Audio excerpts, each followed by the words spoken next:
I've got a quick presentation here on the structure of this essay that we're doing for the Civil War. And so I'm not going to go through every single detail, but I'll walk you through some of the key points on each slide.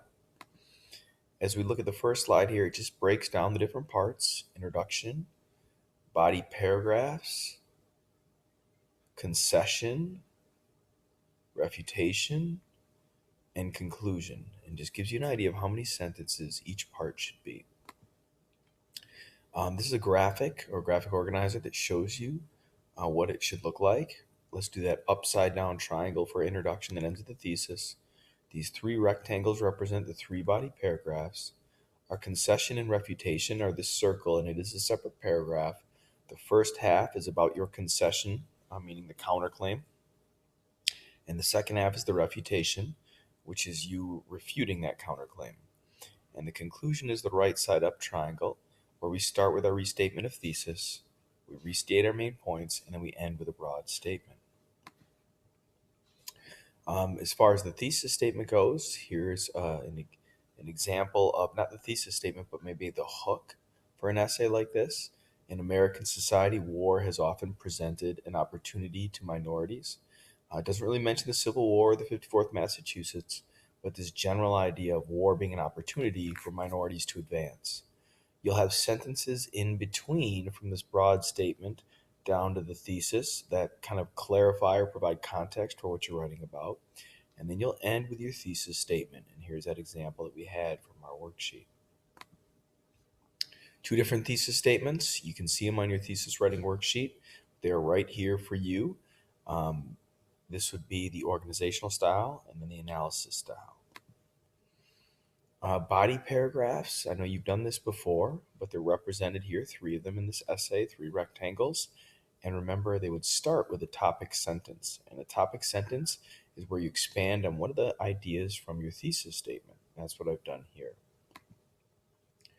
More about the body paragraphs. Each should have a topic sentence, thought sentence, evidence, and then link, another thought sentence, another piece of evidence, and another link, and then your concluding sentence, which should summarize the main point of the paragraph and transition to the next body paragraph. Here's an example. We had color-coded: green being our topic sentence, blue being a thought sentence, purple here being the link with citation, light orange being our link or explanation, and then our next thought sentence, our next piece of evidence with citation right here, an orange explanation, and a green concluding statement. That's all the parts you should have in each body paragraph. Our concession is acknowledging the other side, which is acknowledging the counterclaim. So you definitely want to have a strong concession or counterclaim. Here mine is, however, some might argue that the 54th Massachusetts did not significantly alter the U.S. military because it was not fully integrated until after World War II. This is true. We would not have an integrated U.S. military till after World War II, which is obviously much later than the Civil War and much later than the 54th Massachusetts.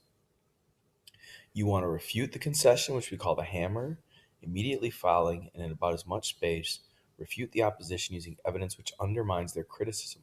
So we concede with a counterclaim, and then we refute that counterclaim at the other side of that paragraph. Here's an example of a concession and refutation. Here's the counterclaim. Here's the evidence to back it up, again with citation. Here's my explanation of that evidence. Here is the refutation. It is true that the 54th Massachusetts did not fully integrate the U.S. military, but their example allowed African Americans into the military so that they could prove their equality to skeptics. Here's evidence to support that counterclaim, support the refutation and the link. Here's a graphic that shows what a conclusion should look like. Should start with that restatement of thesis, should end with a broad general statement, and in between have the main points, right, that were discussed in the essay. That's the end of the presentation, and that's the end of our screencast. If you have any questions, email me or go back and look at the different slides, which are also posted for you in Canvas. Thank you.